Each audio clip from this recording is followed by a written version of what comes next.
Okay ठीक है दीदी। तो हमें आज दो वेक्टर को किस तरीके से ऐड करके हमें उसे सॉल्व करना है वो बेसिकली हम समझेंगे।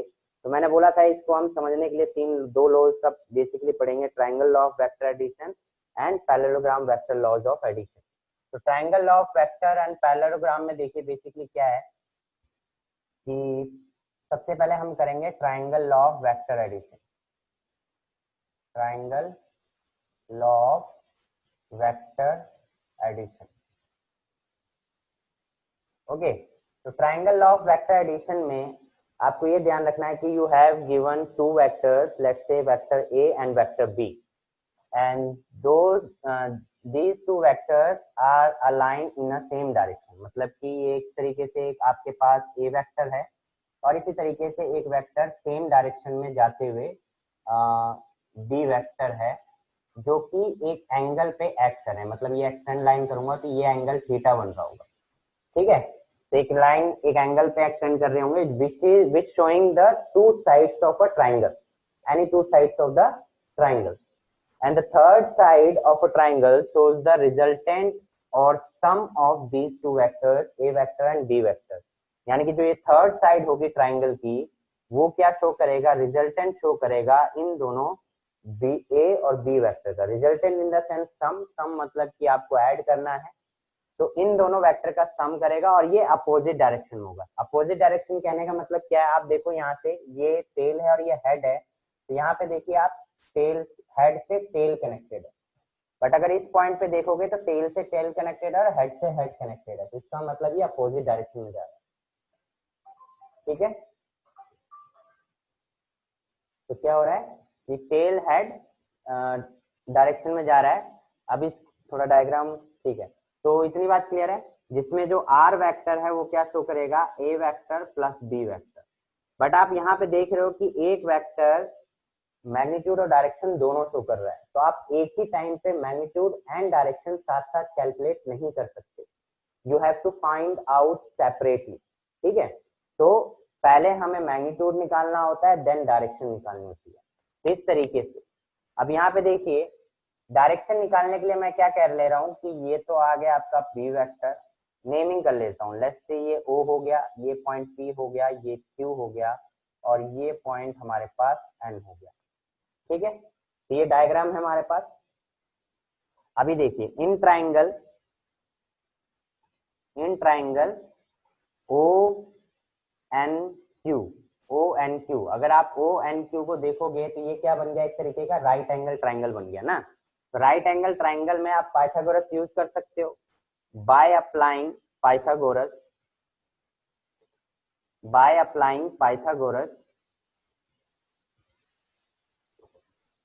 पाइथागोरस क्या कहता है, हाइपोटेनस का स्क्वायर यानी कि ओ क्यू का square and equal to sum of other two side square, यानी कि O N square plus N Q का square. Clear, O Q square. देखो ये जो अभी हम कर रहे हैं ये मैग्नीट्यूड के लिए कर रहे हैं, मैग्नीट्यूड निकालने के लिए, और डायरेक्शन के लिए अलग करेंगे वो मैं बताऊंगा, ठीक है। और यहाँ पे मैग्नीट्यूड ऑफ रिजल्टेंट हम निकाल रहे हैं, तो कौन है, आर। आर क्या है, रिजल्टेंट। रिजल्टेंट का मैग्नीट्यूड का सिंबल आप कैसे डिनोट करते हो, या तो मोड लगा दो या फिर ऊपर से ये साइन एरो का साइन हटा दो, तो ये हो गया मैग्नीट्यूड का सिंबल। अभी आपने इसका कर दिया स्क्वायर ओ एन। अगर आप ओ एन को देखो तो ओ एन क्या है, बेसिकली ओ एन है ओपी प्लस में पी एन, है ना, ओपी प्लस में पी एन। ये देखिए ओपी प्लस में पी एन का होल स्क्वायर, ओपी प्लस में पी एन का whole square. Next plus N Q का स्क्वायर, तो एन क्यू स्क्वायर, ये देखिए R square is equal to OP. OP किसके बराबर है, ए वेक्टर यानी कि ए का मैग्नीट्यूड, प्लस पीएन, पीएन की वैल्यू हमें नहीं पता, पीएन की वैल्यू नहीं पता तो पीएन का whole square plus N Q की वैल्यू भी हमें नहीं पता है तो एन क्यू का स्क्वायर। क्लियर। अब यहां देखिए, अब आप देखिए इन ट्राइंगल, अब हम छोटे वाला ट्राइंगल ले रहे हैं पी एन क्यू।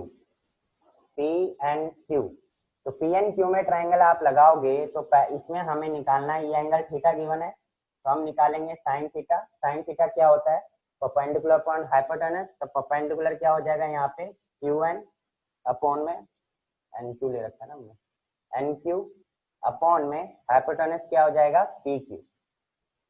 ठीक है, तो एन क्यू निकालना है यहाँ से, तो N Q is equal to क्या हो जाएगा P Q sine theta.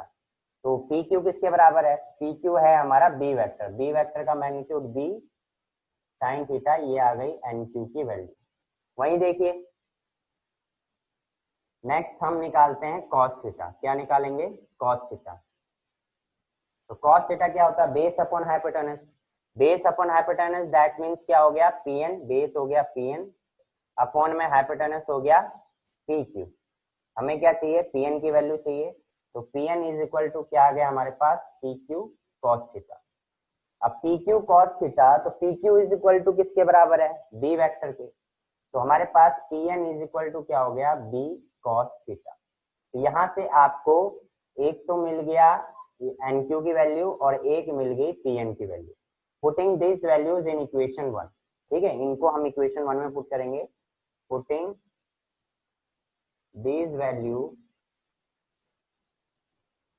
In equation 1, तो इक्वेशन 1 में अगर आपने पुट किया तो देखिए क्या बन गया, R square is equal to A plus P N, P N क्या है हमारे पास B cos theta, B cos theta का होल स्क्वायर, प्लस में एन क्यू, एन क्यू की जगह पे क्या आ जाएगा, एन क्यू के जगह पे आ जाएगा, सॉरी ये यहाँ नहीं यहाँ, ठीक है, एन क्यू की जगह पे क्या आ जाएगा बी साइन थीटा, और बी साइन थीटा का स्क्वायर करोगे तो क्या बन जाएगा B square sine square theta. Clear, अब इसको ओपन करते हैं, ओपन करोगे तो क्या बनेगा, ए का स्क्वायर, आइडेंटिटी लग जाएगी ए प्लस बी का होल स्क्वायर, तो ए का स्क्वायर प्लस बी का स्क्वायर यानी B square cos square theta plus 2ab यानी कि 2ab cos theta plus B square sine square theta.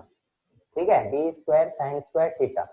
अब देखिए इधर भी बी स्क्वायर है और यहाँ भी बी स्क्वायर है, तो यू कैन टेक कॉमन, तो कॉमन आप लेंगे तो क्या बन जाएगा R square is equal to A square plus B square, common लेके बन जाएगा cos square theta plus sine square theta plus 2ab cos theta, है ना, 2ab cos theta.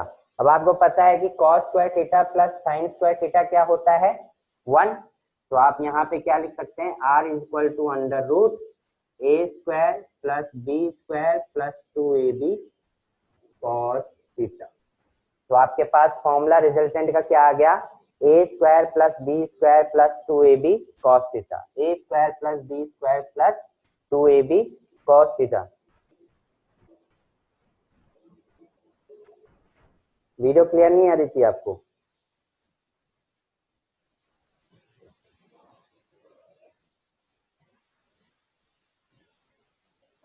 still is not clear Aditi?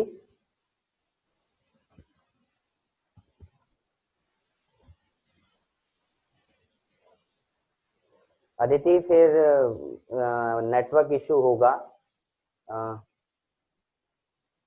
Network issue आ रहा होगा आपके उधर, इस वजह से हो सकता है कि ब्लर आ रही हो। आप ऐसा कर सकते हो, जो रिकॉर्डिंग आएगी वो रिकॉर्डिंग चेक कर लेना। अभी तो ऐसे ही समझ लो, फिर या तो आप गूगल मीट पे ज्वाइन कर लो, या हो सकता है आपको वहां भी ब्लर दिखे क्योंकि आपका नेट इशू हो सकता है, नेट स्लो है इस वजह से हो सकता है। इफ यू आर कंफर्टेबल तो आप बाद में रिकॉर्डिंग देख लेना इसकी, अभी ऐसे पढ़ लो, रिकॉर्डिंग देख लेना जहाँ पे इशू आ रहा होगा, जिस जगह पे इशू आएगा। तो क्या दीदी? Yes sir.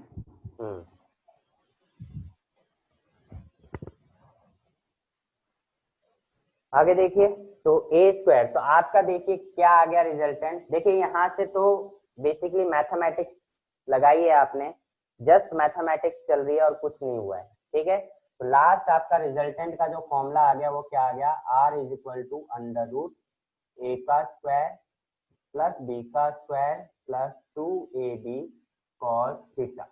ये फॉर्मूला हो गया किसका, रिजल्टेंट का, मैग्नीट्यूड निकालने का, ठीक है। अब रिजल्टेंट मैग्नीट्यूड निकालने का ये फॉर्मूला हो गया है। नाउ इन द सेंस ये तो आपने निकाल लिया मैग्नीट्यूड। अब हमें डायरेक्शन भी चाहिए होती है। अगर डायरेक्शन चाहिए तो डायरेक्शन के लिए आप क्या करोगे, ये जो रिजल्टेंट आपने निकाला ये कौन दिखा रहा है, ये OQ दिखा रहा है, यानी OQ शो कर रहा है। तो OQ के बीच में जब भी आपसे बोले कि रिजल्टेंट की डायरेक्शन शो करनी है, that means that question is asking for the angle, that question is asking for the angle, यानी कि जो भी रिजल्टेंट है उसका एंगल क्या बन रहा है वो शो कर रहा है। तो रिजल्टेंट कौन है, OQ। OQ का एंगल क्या बनेगा, ये जिसको हम बीटा से डिनोट करते हैं। तो एंगल दिखाने के लिए बोलेगा। और जब भी डायरेक्शन निकालनी है तो हम डायरेक्शन के लिए लेते हैं tan थीटा। थीटा यानी कि जो भी एंगल है, यहाँ पे बीटा मैंने माना है तो मैं tan बीटा लूंगा। अगर क्वेश्चन में डायग्राम के अकॉर्डिंग थीटा बन रहा होगा तो आप थीटा लोगे, ऐसा कोई जरूरी नहीं है कि बीटा ही लेना है, ठीक है। एंगल यहाँ पे मैंने थीटा ले चुका हूँ इसलिए यहाँ पे बीटा ले रहा हूँ, क्लियर। तो tan बीटा, अब tan बीटा बेसिकली क्या है, tan बीटा अगर आप ध्यान दो तो होता है परपेंडिकुलर अपॉन में बेस। अदिति साथ साथ नोट करते चलना ताकि कहीं पे दिक्कत हो तो आपको पता चल जाए कि मेरे को यहाँ पे दिक्कत हुई थी तो मैं वीडियो में यहाँ चेक कर सकता हूँ, ठीक है। तो आप देख लेना इस तरीके से tan बीटा। और tan बीटा में क्या है, बेसिकली होता है परपेंडिकुलर अपॉन बेस। तो परपेंडिकुलर क्या हो जाएगा tan बीटा के लिए, QN। परपेंडिकुलर क्या हो जाएगा, QN। और सॉरी NQ ले रखा है ना, NQ। तो NQ और बेस क्या हो जाएगा, दैट इज ON। बेस क्या हो जाएगा, ON। tan beta again ON की अगर मैं बात करता हूं तो ON is equal to OP plus PN। ON is equal to OP plus PN। तो OP प्लस PN की अगर आप बात करते हो तो दैट मीन्स ये क्या हो जाएगा, NQ is equal to ON plus PN, NQ upon में OP प्लस PN, ठीक है। तो tan beta is equal to क्या मिल गया, NQ किसके बराबर था, B साइन थीटा के। NQ किसके बराबर है, B साइन थीटा के, अपॉन में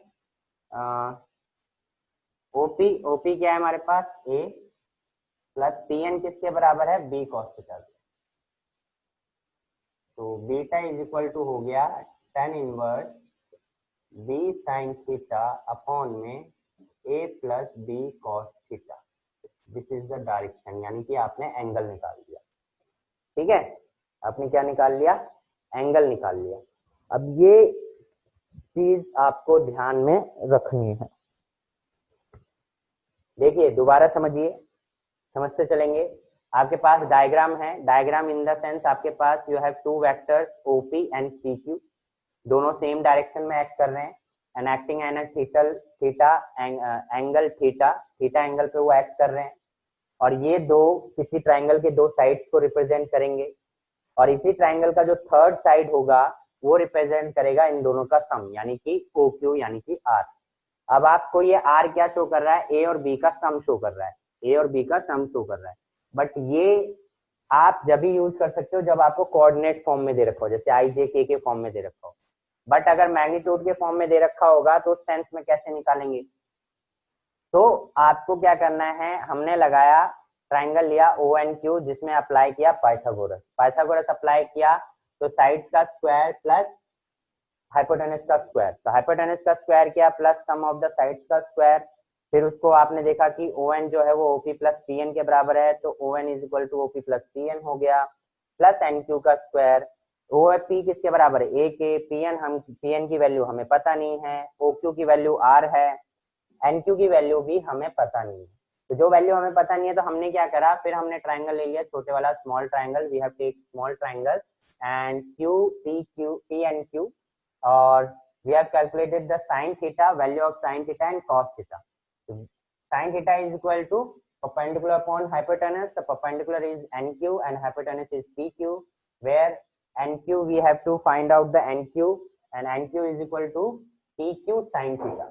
So PQ sin theta, where PQ is equal to B vector. So B vector we have taken the magnitude of B vector. So PQ is equal to B magnitude of B sin theta. ठीक है। Again we have calculated cos theta. Cos theta is equal to base upon hypotenuse. So base is PN and hypotenuse is PQ. Where we have to calculate PN. So PN is equal to PQ cos theta. PQ is equal to B vector. We have taken the magnitude of B vector.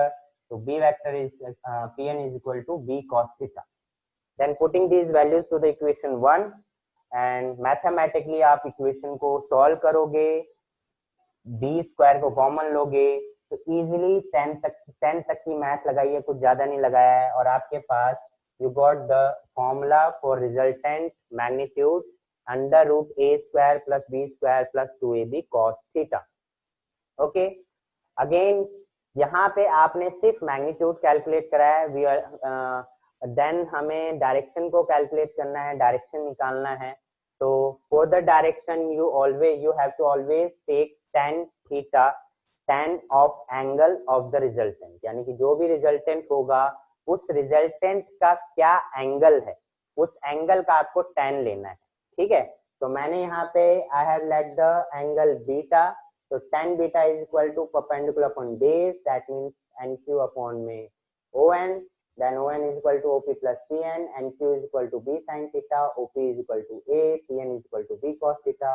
tan inverse, tan को हटाओगे तो tan inverse हो जाएगा और इसको solve कर लोगे तो beta की वैल्यू आपको आ जाएगी और यही आंसर होगा.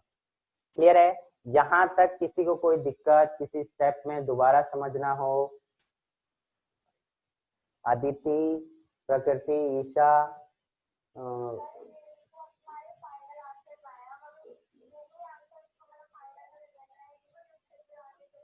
हाँ, ये जो दो आए ना, ये एक ये और ये वाला मैं नहीं कहूंगा, क्योंकि जो ये हमने डायरेक्शन के लिए फॉर्मूला निकाला है लास्ट, ये हमने इस डायग्राम के अकॉर्डिंग निकाला है. ठीक है, ये फॉर्मूला तो हर जगह सेम ही यूज होना है. मतलब अगर आपको न्यूमेरिकल दिया जाएगा, अभी हम करेंगे, तो आपको यही फॉर्मूला अप्लाई करना है और कुछ नहीं.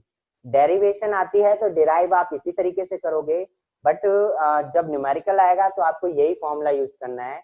बट फॉर द डायरेक्शन ये जरूरी नहीं है कि आपको यही फॉर्मूला यूज करना पड़े. ये अगर आप फॉर्मूला यूज कर सकते हो, बट उसके लिए आपको बहुत ज्यादा कॉन्सेप्ट में घुसना पड़ेगा. उसमें आपको ये डिसाइड करना पड़ेगा कि ए वेक्टर कौन सा है और बी वेक्टर कौन सा है. Then you can apply the formula. But I will suggest कि आप सिर्फ tan बीटा निकालो, which you already know the formula perpendicular upon base. Mostly question जो होंगे उसमें परपेंडिकुलर अपॉन बेस इजीली मिल जाएगा. तो आप परपेंडिकुलर पुट करो, बेस पुट करो एंड सॉल्व कर दो, नथिंग एल्स. अगर आप डायरेक्ट इस फॉर्मूले पे जाओगे तो हो सकता है आपसे गलतियां हो सके, बट उन गलतियों को हटाने के लिए you can only apply the formula tan beta, यानी tan which is equal to perpendicular upon base. ठीक है, सिंपल. आपको जस्ट परपेंडिकुलर देखना है डायग्राम में और बेस देखना है, जो भी क्वेश्चन में डायग्राम गिवन है, क्योंकि डायग्राम अलग अलग हो सकते हैं. ठीक है, इसलिए. और कोई डाउट? प्रकृति, रंशिका, एनी डाउट? क्या चेंज हो सकता है? हाँ, ये फॉर्मूला का डायरेक्शन का चेंज हो सकता है, ये जरूरी नहीं है, क्योंकि थीटा की वैल्यू अगर अलग अलग आएगी तो चेंज हो सकता है. जैसे मान लो कि थीटा 90 है तो साइन 90 जीरो होता है, तो ऊपर की वैल्यू तो जीरो हो जाएगी. ठीक है, तो इस तरीके से. क्लियर? हाँ, तो इस तरीके से हो सकता है. तो वो चीजें हैं. यहाँ तक बात क्लियर है? Aditi, any doubt? No sir. No sir. Aditi, आपकी आवाज बड़ी कम आती है, आपने वॉल्यूम कम कर रखा है सर.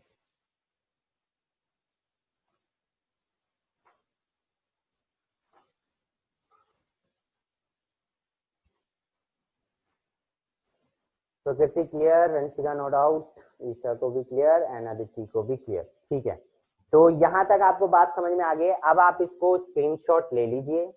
अगर नोट कर लिया है साथ साथ तो अच्छी बात है, अदरवाइज स्क्रीनशॉट ले लीजिए और डन कह देना. एंड बाद में आप रिकॉर्डिंग चेक कर सकते हो, उसमें कोई इशू नहीं. जब हो जाए तो डन कह देना. Done. Aditi, done.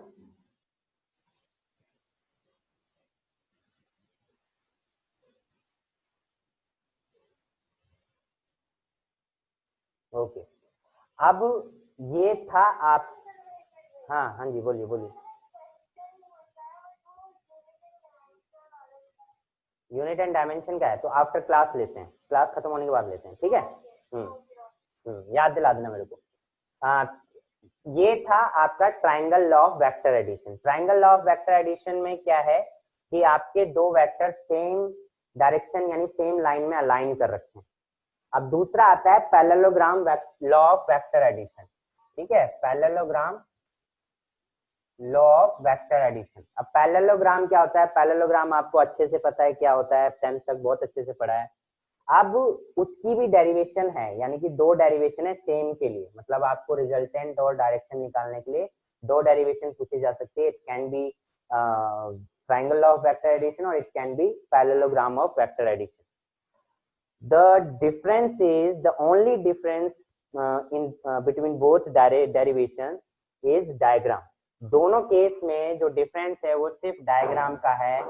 If derivation की अगर मैं बात करता हूँ तो there is nothing change, nothing is change. तो आपको एज इट इज जो डेरिवेशन दिख रही है एज इट इज है, जस्ट आपको डायग्राम चेंज करना है और सिंबल्स उसी हिसाब से पुट करने हैं कि डेरिवेशन में कुछ भी चेंज ना करना पड़े। ठीक है, तो पैरेललोग्राम को मैं समझा रहा हूँ डायग्राम को। पैरेललोग्राम और ट्राइंगल लॉ में एक और तरीके से अगर आप डिफरेंस देखना चाहो, वो रिजल्टेंट शो करेगा इसका डायगोनल। वो क्या शो करेगा? इसका डायगोनल, यानी पैरेललोग्राम का जो डायग्राम होगा उसमें क्या शो करेगा? डायगोनल, यानी कि ये जो डायगोनल आपने बनाया है बीच में से ये शो करेगा रिजल्टेंट। ट्राइंगल लॉ में क्या कर रहा था? थर्ड साइड शो कर रहा था रिजल्टेंट, जबकि यहाँ पे कौन शो करेगा? डायगोनल। और अगर आप इसको ड्रॉ करो तो ये इस तरीके से बनेगा और ये इस तरीके से, तो देखिए ये क्या बन गया? पैरेललोग्राम। क्या बन गया? पैरेललोग्राम। ठीक है, A vector B vector both show represent the two adjacent sides of the parallelogram. The resultant, जो रिजल्टेंट होगा वो रिप्रेजेंट करेगा represented by the diagonal of parallelogram. ठीक है, and you know the two opposite sides of parallelogram equal. तो अगर ये B vector है तो ये भी क्या होगा? B vector. और अगर ये पूरा एंगल थीटा है तो इसको मैं एक्सटेंड करूंगा तो ये भी एंगल क्या होगा? थीटा। ठीक है, इसको थोड़ा और अच्छे से बना देते हैं, थोड़ा बड़ा बनाते हैं। ये देखिए, ये हो गया ए वेक्टर, ये हो गया बी वेक्टर, इन दोनों के बीच का एंगल थीटा। रिजल्टेंट जो शो करेगा वो शो करेगा इनका डायगोनल, और इसका पैरेललोग्राम अगर आप बनाओगे तो ये इस तरीके से बन गया। अपोजिट साइड्स पैरेललोग्राम की इक्वल होती हैं, तो ये हो गया बी वेक्टर। इसको एक्सटेंड करूंगा तो ये पूरा एंगल थीटा है तो ये भी पूरा एंगल थीटा होगा। नेमिंग कर देता हूँ ओ, पी एंड क्यू, और एक लाइन पे परपेंडिकुलर ड्रॉ करोगे तो ये बन जाएगा एन।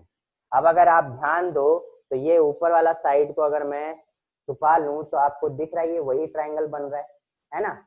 जो ट्राइंगल आपने बनाया था अभी इससे पहले वही ट्राइंगल बन रहा है। तो इसलिए डेरिवेशन भी क्या होती है? सेम होती है। इसलिए डेरिवेशन भी क्या होती है? सेम होती है। इसीलिए आपको ध्यान रखना है। ठीक है, पूरी डेरिवेशन सेम है। डायग्राम समझ में आया?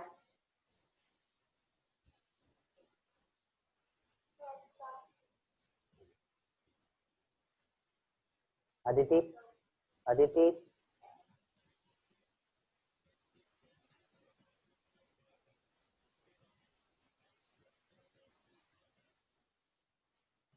अदिति आप ना चैट पे ही लिख दो, क्योंकि आपकी आवाज मेरे को सुनाई नहीं दे रही है। अब पता नहीं क्या रीजन है, जो भी है।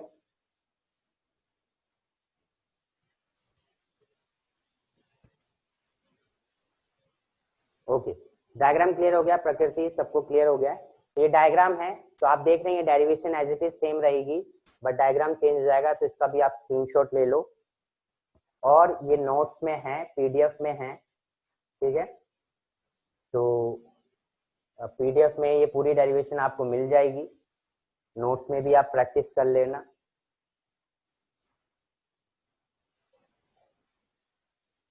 ओके, ये चीज हो गया।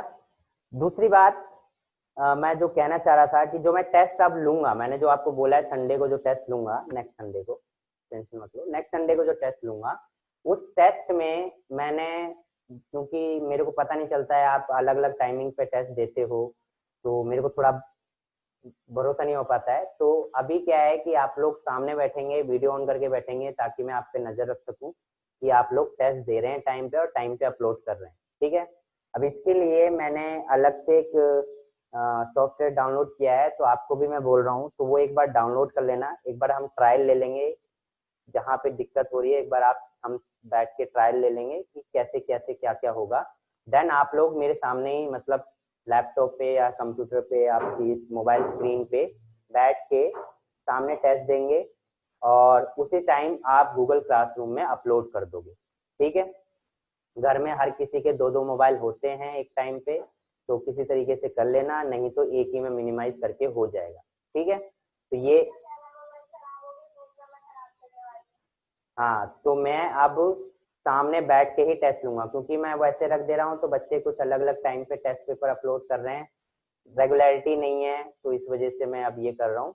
तो उसका उस ऐप का नाम जो है वो वेबएक्स है, मैं यहाँ लिख देता हूँ WBEX, वेबएक्स, ठीक है। सिस्को का वेबएक्स है, ये ऐप आता है वेबएक्स, आप प्ले स्टोर से डाउनलोड कर लेना और ट्राई करके देख लेना क्या कैसे आपको समझ में आता है, तब तक समझो इसको।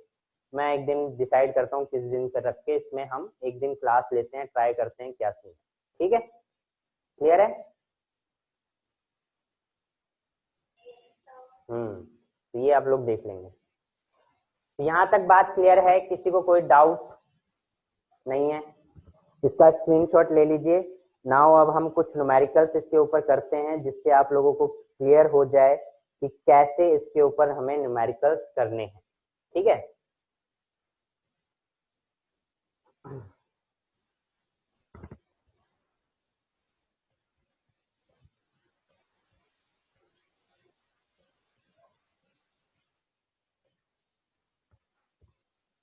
Done.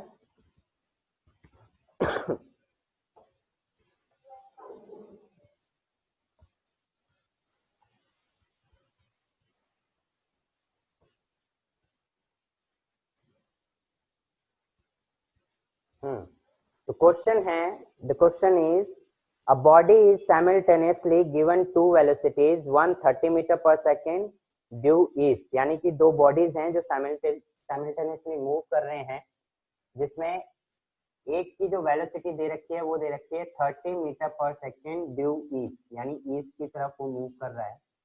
And the second body has the velocity of 40 metre per second, 40 metre per second, which is due north की साइड है, ठीक है।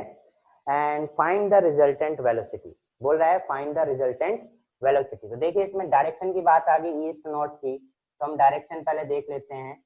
ये हो गया ईस्ट, ये हो गया west, north and south. East, east मतलब वी ए, यानी कि इस डायरेक्शन में हो गया वी ए। नॉर्थ, नॉर्थ मतलब कि इस डायरेक्शन में आ गया नॉर्थ वी बी। क्लियर है? अगर नॉर्थ और ईस्ट के बीच में एंगल कितना होता है 90 डिग्री, और इसके बीच का रिजल्टेंट बोल रहा है, तो आप देखिए दो वेक्टर हैं और ये टेल से टेल कनेक्टेड है, तो कौन से वाला केस हो गया? पैरेललोग्राम वाला, यानी कि इसका डायगोनल शो करेगा रिजल्टेंट वेलोसिटी। क्या शो करेगा? रिजल्टेंट वेलोसिटी डायगोनल शो करेगा। अब चाहे डायगोनल शो करे या ट्राइंगल का थर्ड साइड शो करे, रिजल्टेंट का फॉर्मूला तो सेम है। अब अगर आप रिजल्टेंट का फॉर्मूला लगाते हैं तो वो क्या है? अंडर रूट ए का स्क्वायर प्लस बी का square plus 2ab cos theta, है ना। और थीटा जो एंगल होता है that is the angle between first body and second body, यानी first vector and second vector. तो वी ए और वी बी के बीच में एंगल कितना है? 90। थीटा यहाँ पे 90 डिग्री है, तो आप देखिए फॉर्मूला अगर पुट करते हैं तो वी ए यानी कि क्या आ गया? V A square V B square plus 2 VA VB cos 90। तो कॉस 90 की वैल्यू कितनी होती है? एनीवन? 0। कॉस 90 की वैल्यू होती है 0। ईशा, हाँ हाँ, कॉस 90 की वैल्यू होती है 0। तो ये टर्म 0 हो जाएगी, तो क्या बचेगा? V A square plus V B square plus 0। तो वी कैन से कि जो आपका फॉर्मूला फाइनल बना V A square plus V B square, ठीक है। ये तो मैंने आपको फॉर्मूले के बेस पे समझाया, ठीक है। इतनी बात तो आपको समझ में आ गई होगी आई होप। बट अब आगे जब आप करते हो न्यूमेरिकल तो जरूरी नहीं है कि आप पूरा फॉर्मूला लिखो और 90 पुट करो, ऐसा करो। हमें क्या है कि जब आप चीज जितना ध्यान रख लो कि अगर दो वेक्टर के बीच में 90 एंगल बन रहा है तो कोस 90 जीरो होता है, तो आप डायरेक्ट ये फॉर्मूला लिख सकते हो ये वाला, क्योंकि आपको पता है कि ये टर्म जीरो हो जानी है। ठीक है, तो आप डायरेक्ट ये फॉर्मूला अप्लाई कर सकते हो, कंडीशन डालने की जरूरत नहीं है, पूरा फॉर्मूला लिखने की जरूरत नहीं है, बट स्टिल अगर आपको माइंड में नहीं रहता तो ऐसे भी कर सकते हो। ठीक है, VA की वैल्यू कितनी है 30, VA की वैल्यू कितनी है 30, दैट इज 30 का स्क्वायर, और VB की वैल्यू 40 यानी 40 का स्क्वायर। तो कितना हो गया 30 का स्क्वायर यानी कि 900 एंड 40 का स्क्वायर यानी कि 1600, total is 2500, that means 50 metre per second. ठीक है, 50 मीटर पर सेकेंड। ये क्या आ गई रिजल्टेंट वेलोसिटी का मैग्नीट्यूड। अब आपसे बोल दे कि डायरेक्शन भी निकालना है। अब डायरेक्शन निकालना है तो मैंने क्या बोला था, जो रिजल्टेंट होता है उस रिजल्टेंट का एंगल निकालना होता है। तो ये देखिए, ये रिजल्टेंट है हमारा, इस रिजल्टेंट का एंगल निकालना है, तो ये हो गया एंगल, इसको मान लो आप, यहाँ थीटा था तो बीटा मान लो। ठीक है, और डायरेक्शन निकालना है तो मतलब क्या निकालना है, tan बीटा। अब tan बीटा क्या होता है, मैंने बोला था फॉर्मूला याद मत रखो क्योंकि कंफ्यूजन हो सकती है, याद रखना है डेरिवेशन के लिए। ठीक है, तो tan बीटा होता है perpendicular upon base, perpendicular upon base. अब आप देखिए, चाहे स्क्वायर हो, चाहे रेक्टेंगल हो, चाहे पैरेललोग्राम, अपोजिट साइड्स तो इक्वल होती है ना। तो अगर ये VB को शो कर रहा है तो ये भी तो VB को शो कर रहा होगा, है ना। अगर ये VB को शो रिप्रेजेंट कर रहा है तो ये भी VB को रिप्रेजेंट कर रहा होगा। तो आप tan बीटा देखो तो परपेंडिकुलर क्या हो गया VB, और बेस क्या हो गया BA, तो बीटा इज इक्वल टू क्या आ गया tan इनवर्स। VB की वैल्यू कितनी है, VB की वैल्यू है 40 और BA की वैल्यू कितनी है 30, हो गया, आंसर आ गया, बीटा इज इक्वल टू क्या आ गया tan इनवर्स 4/3 आंसर। यहां तक किसी को कोई डाउट है तो बताइए। न्यूमेरिकल समझ में आया, सॉल्यूशन समझ में आया।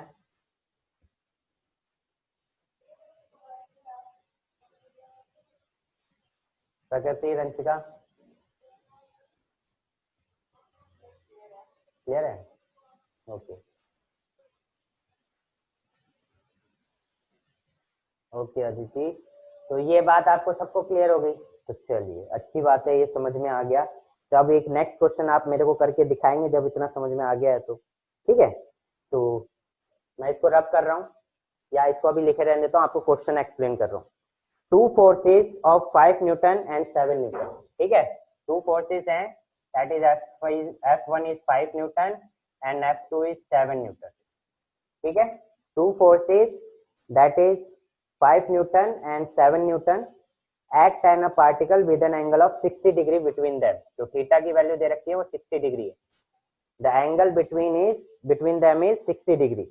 find the resultant force, resultant force निकालना है, resultant force निकालना है, निकालिए जरा।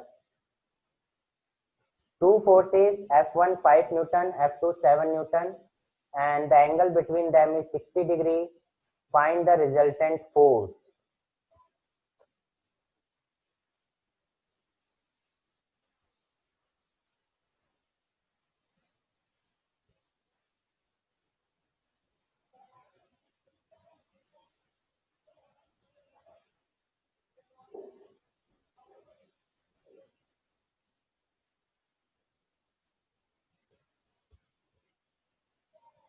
अच्छी बात है, जिनका नहीं हुआ वो इधर देखें। दो फोर्स गिवन है F1 और F2, रिजल्टेंट निकालना है तो रिजल्टेंट का फॉर्मूला क्या होता है, F1 का स्क्वायर F2 का square plus F1 F2 cos theta. आपको F1 गिवन है, F2 गिवन है और एंगल भी गिवन है। तो F1 कितना है 5 का स्क्वायर 7 का square plus 2 into 5 into 7 into cos 60। तो 5 का स्क्वायर कितना हो गया 25, 49 और दूनी 10, सॉरी कितना हो गया 70 इंटू cos 60 की वैल्यू 1/2। तो कितना हो गया 25 प्लस 49 प्लस 35, इसका सम करोगे तो कितना आएगा 109 अंडर रूट में 4। ठीक है, यूनिट न्यूटन। क्लियर है Aditi?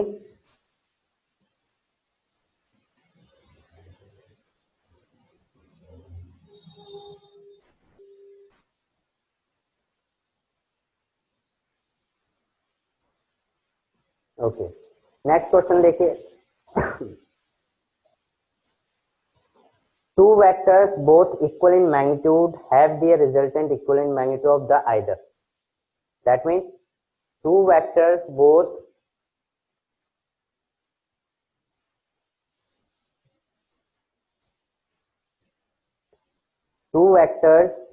equal in magnitude have their resultant equal in magnitude of the either. मतलब कि दो वेक्टर हैं जिनका मैग्नीट्यूड सेम है, ठीक है, एंड उनका जो रिजल्टेंट निकाल रहे हो वो भी मैग्नीट्यूड सेम है।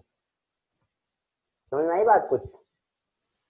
To vectors have the same magnitude and the resultant of and their resultant have the same magnitude also. यानी कि लेट्स से कि आपके पास p वेक्टर है और q वेक्टर है, इन दोनों वेक्टर का जो मैग्नीट्यूड है वो क्या है? सेम है। हम मान लेते हैं p, ठीक है, हमने क्या मान लिया? p। दोनों वेक्टर का मैग्नीट्यूड क्या है? सेम है। और कह रहा है कि इनका रिजल्टेंट का मैग्नीट्यूड भी सेम है, यानी कि अगर मैं रिजल्टेंट निकालूं और उसका मैग्नीट्यूड निकालूं तो वो भी p आएगा। समझे? तो दो वेक्टर का मैग्नीट्यूड सेम है और उनके रिजल्टेंट का भी मैग्नीट्यूड सेम है, यानी तीनों का मैग्नीट्यूड सेम है। अब आगे क्या बोल रहा है? Find the angle between the two vectors, यानी दोनों के बीच का एंगल निकालिए। तो देखिए दो वेक्टर दे रखा है और रिजल्टेंट दे रखा है, तो जस्ट फॉर्मूला लगा देना, अप्लाई कर देना, r is equal to under root p का स्क्वायर प्लस q का square plus 2pq cos theta. हमें एंगल निकालना है। अंडर रूट यहाँ लगाओगे तो ये हो जाएगा r का स्क्वायर, या उसको भी चलो यहीं कर लेते हैं, r का स्क्वायर इज इक्वल टू क्या हो जाएगा? p का स्क्वायर प्लस q का square plus 2pq cos theta. ठीक है, r किसके बराबर है? p के बराबर, तो p का स्क्वायर, p तो p के बराबर है ही, q किसके बराबर है? p के बराबर, 2p cos थीटा। तो p square is equal to 2p square plus 2p square cos theta, है ना। अब ये इधर जाएगा तो माइनस का हो जाएगा, तो minus p square is equal to 2p square is cos theta. Upon में जाएगा तो cos theta is equal to minus p square upon में 2p स्क्वायर, तो p स्क्वायर से p स्क्वायर गया, तो cos थीटा की वैल्यू कितनी आ गई? -1/2। अब -1/2 cos की वैल्यू किस पे होती है? 120 डिग्री पे, 120 डिग्री पे होती है। क्लियर?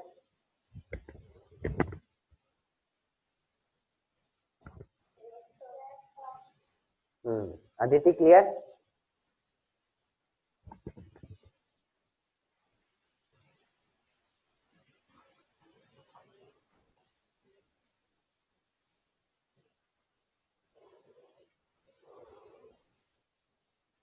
चलिए एक और क्वेश्चन मैं देता हूं। अब ये आंसर आप जल्दी से निकाल के देंगे, फिर उसके बाद एक टॉपिक भी हमें करना है छोटा सा, ठीक है। तो इसका ये क्वेश्चन है,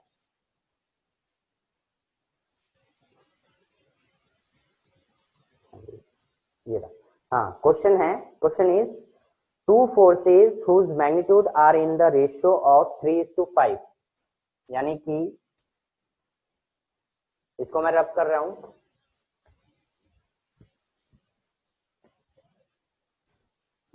टू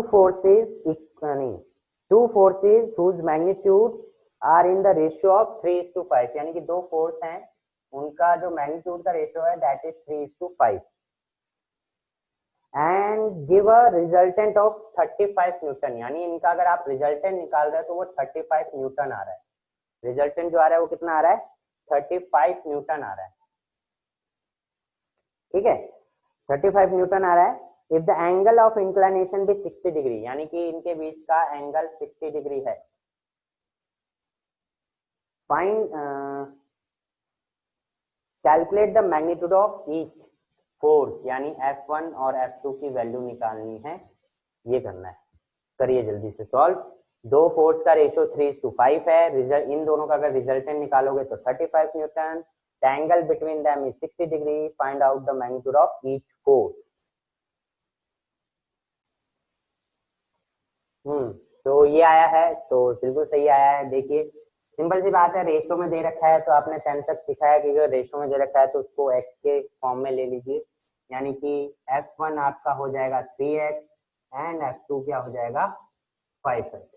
तो रिजल्टेंट का फॉर्मूला लगा दो, f is equal to under root f1 का स्क्वायर f2 का स्क्वायर और 2f1 f2 2f1 f2 cos theta. ठीक है, तो f हमारे पास क्या है 35 अंडर रूट f1 का स्क्वायर मतलब 3 का स्क्वायर 3x का स्क्वायर f2 का स्क्वायर मतलब 5x का square plus 2 into 3x into 5x into cos theta. Theta कितना है 60 डिग्री।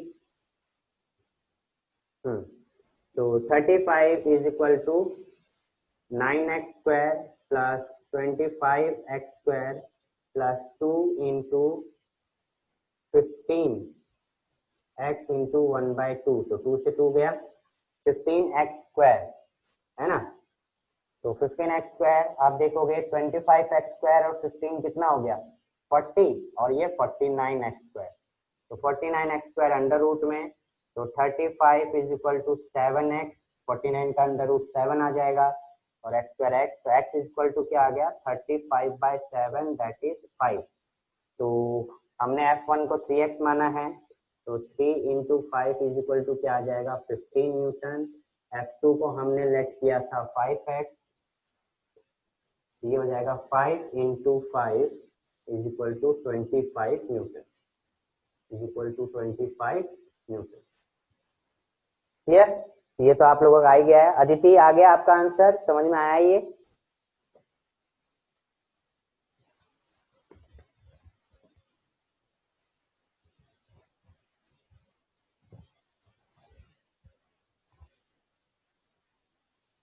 अदिति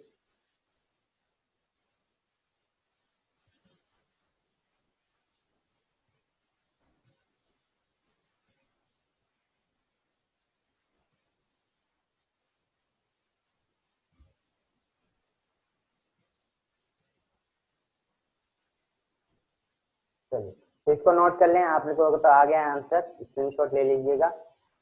नेक्स्ट हम एक टॉपिक समझते हैं, छोटा सा टॉपिक है। हालांकि 11th में इतना ज्यादा कुछ इंपॉर्टेंस नहीं है उसका, बट 12th में बहुत ज्यादा इंपॉर्टेंस, 12th में इंपॉर्टेंस है। दैट मीन्स, और टॉपिक है resolution of vector, resolution of vector. ठीक है, तो रिजोल्यूशन ऑफ वेक्टर में क्या है, रिजोल्यूशन ऑफ वेक्टर में बेसिकली इसमें यह है कि अगर दो वेक्टर्स का, पहले से वेक्टर समझ लीजिए कि अगर दो वेक्टर सेम डायरेक्शन में एक्ट कर रहे हैं तो आप उसे ऐड करते हैं, अगर दो वेक्टर अपोजिट डायरेक्शन में है तो आप उसे माइनस करते हैं। पर कोई दो वेक्टर, अब इन दोनों केस में या तो बॉडी क्या है हॉरिजॉन्टल होनी चाहिए या तो वेक्टर वर्टिकल होना चाहिए, या तो केस ये वर्टिकल वाला हो या फिर हॉरिजॉन्टल वाला हो, मतलब ये चार केस होंगे तो आप इजीली ऐड और माइनस कर सकते हैं। बट वेक्टर कुछ ऐसे भी होते हैं जो एक एंगल पे इंक्लाइंड होते हैं, यानी कि ये डायरेक्शन, अगर कोई वेक्टर ऐसे है तो अगर इस तरीके से कोई वेक्टर होगा तो उस केस में हमें उसका एक हॉरिजॉन्टल कंपोनेंट यानी हॉरिजॉन्टल वेक्टर और एक वर्टिकल कंपोनेंट यानी वर्टिकल वेक्टर बनाना पड़ता है, ड्रॉ करना पड़ता है। यानी कि आप एक वेक्टर को दो कंपोनेंट में ब्रेक करते हो, हॉरिजॉन्टल एंड वर्टिकल, ठीक है, ताकि हमारे लिए सॉल्यूशन करना इजी हो जाए। तो उसी को हम कहते हैं resolution of vector. That means एक वेक्टर का रेक्टेंगुलर कंपोनेंट में ब्रेक करना। अब रेक्टेंगुलर कंपोनेंट क्यों कह रहे हैं, रेक्टेंगुलर कंपोनेंट इसलिए कह रहे हैं क्योंकि अगर आप समझो तो एक वेक्टर के दो साइड्स बनाते हैं जो कि रेक्टेंगल के दो एडजेसेंट साइड्स को शो करता है। एग्जांपल के तौर पे जैसे कि एक ये वेक्टर आपको गिवन है, लेट्स से ये ए वेक्टर है, ठीक है। अभी इस ए वेक्टर को आप समझ लीजिए किसी रेक्टेंगल का डायगोनल है, कोई भी वेक्टर दिया होगा तो उसको क्या समझ लेंगे डायगोनल है। डायगोनल है तो क्या हो जाएगा, ये डायगोनल है तो उस डायगोनल के एडजेसेंट जो टू साइड्स होती हैं रेक्टेंगल की, उस डायगोनल के एडजेसेंट जो टू साइड्स होंगी रेक्टेंगल की वो ड्रॉ कर दो। तो इसके एडजेसेंट टू साइड्स कौन सी हो सकती है, एक ये और एक ये, ठीक है। इसके एडजेसेंट कौन हो सकती है, एक ये और एक ये, यानी कि एक हॉरिजॉन्टल और एक वर्टिकल। अब ये दो क्या बन गए, रेक्टेंगुलर कंपोनेंट बन गए। अब रेक्टेंगुलर कंपोनेंट बन गए तो जैसे ही आप रेक्टेंगुलर कंपोनेंट में ब्रेक करते हो तो ये जो बीच वाला पार्ट है जो पहले वेक्टर गिवन था इसकी इंपॉर्टेंस खत्म हो जाती है, ठीक है। इसकी इंपॉर्टेंस अब खत्म हो गई। अब इंपॉर्टेंस इन दो वेक्टर की। अब इनका नेमिंग कैसे करेंगे, देखिए नेमिंग करने के लिए आपको गिवन होगा एंगल। ये जो वेक्टर था इसका कोई ना कोई एंगल गिवन होगा, तो जिस साइड में एंगल होगा उस साइड को ले लेंगे कॉस थीटा, ठीक है। जिस साइड में एंगल होगा उस साइड में क्या ले लेंगे, कॉस थीटा, और जिस साइड में एंगल नहीं होगा उस साइड क्या ले लेंगे, साइन थीटा, ठीक है।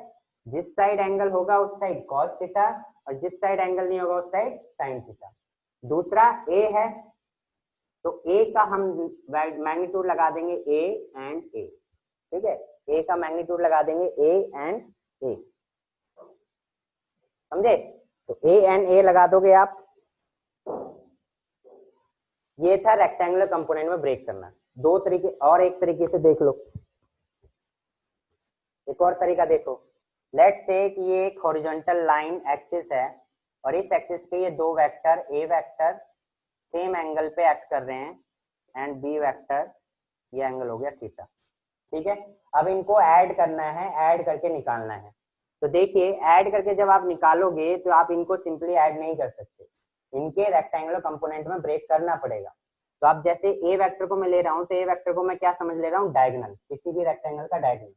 और डायगोनल होगा तो डायगोनल का रेक्टेंगुलर कंपोनेंट बनाने उसके दो एडजेसेंट साइड। तो इसके दो एडजेसेंट साइड कौन कौन से बन सकते हैं, एक बन सकता है ये और एक बन सकता है ये, ठीक है।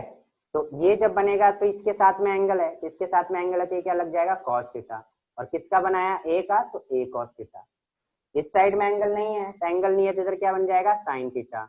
और किसका बनाया, ए का, तो बन जाएगा ए साइन थीटा, ठीक है। अब समझिए ये तो हो गया ए का। अब आते हैं बी पे। तो बी पे भी रेक्टेंगल का एक डायगोनल समझ लो। तो डायगोनल के दो एडजेसेंट साइड्स बनाने हैं।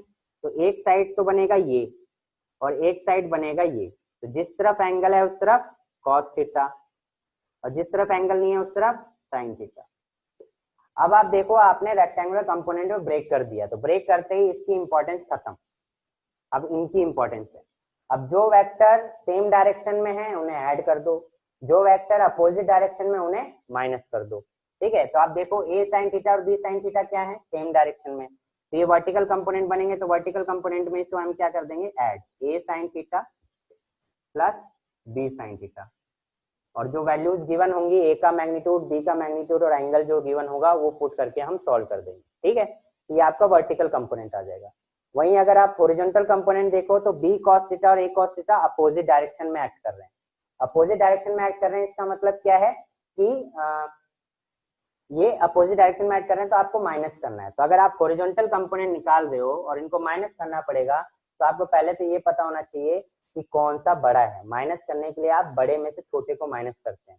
तो लेट्स से अगर मैं बोल दूं कि जो बी वेक्टर है वो ए से बड़ा है ना, बी वेक्टर का मैग्नीट्यूड ए से बड़ा है, तो आप क्या कह दोगे कि बी का वेक्टर मैग्नीट्यूड ए से बड़ा है तो बी में से ए को माइनस कर दोगे, that is B cos theta minus A cos theta, ठीक है। B cos theta minus A cos theta. तो इस तरीके से आप किन्हीं भी वेक्टर, जो वेक्टर ना ही हॉरिजॉन्टल हो और ना ही वर्टिकल हो, ऐसे केस में हमें उनके रेक्टेंगुलर कंपोनेंट ब्रेक करते हैं।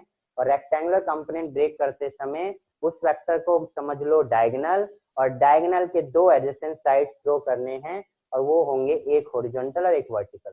जिस तरफ एंगल है उस तरफ कॉस थीटा, जिस तरफ एंगल नहीं है उस तरफ साइन थीटा। क्लियर है। अगर सेम डायरेक्शन में आ रहा है तो ऐड, अपोजिट डायरेक्शन में आ रहा है तो माइनस, बड़े में से छोटे को माइनस कर दो और आपका आंसर आ जाएगा। जस्ट वैल्यू पुट करनी है और सॉल्व करनी है। क्लियर बात यहाँ तक। यहाँ तक किसी को कोई बात ना समझ में आई है तो बोलो।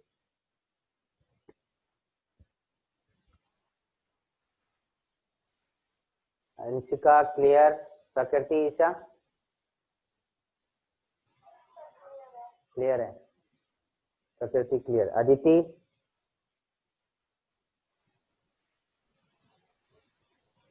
अदिति प्लीज रिप्लाई, आपका रिप्लाई नहीं आ रहा है।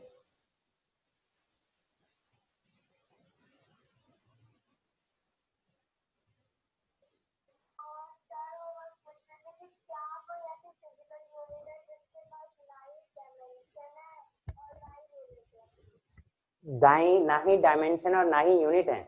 हाँ बहुत सी हैं, बहुत सारी हैं, जितने भी बहुत सारी ऐसी कांस्टेंट वैल्यू होती हैं जिसमें उनकी जो क्या कहते हैं रेशो जब आप निकालते हो तो रेशो निकालते समय उनकी कोई यूनिट नहीं बचती है, तो यूनिट नहीं बचती है तो फिर डायमेंशन भी नहीं बचेगा।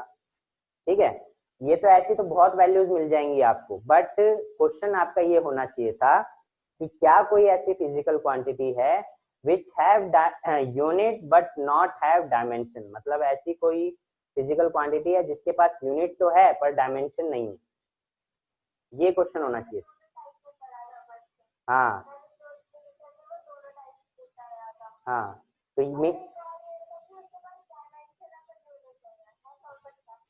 डायमेंशन नहीं, ऐसा नहीं हो सकता। डायमेंशन अगर है तो यूनिट होगी, बट अगर यूनिट है तो डायमेंशन नहीं है। इसका एक केस है, दैट इज एंगल।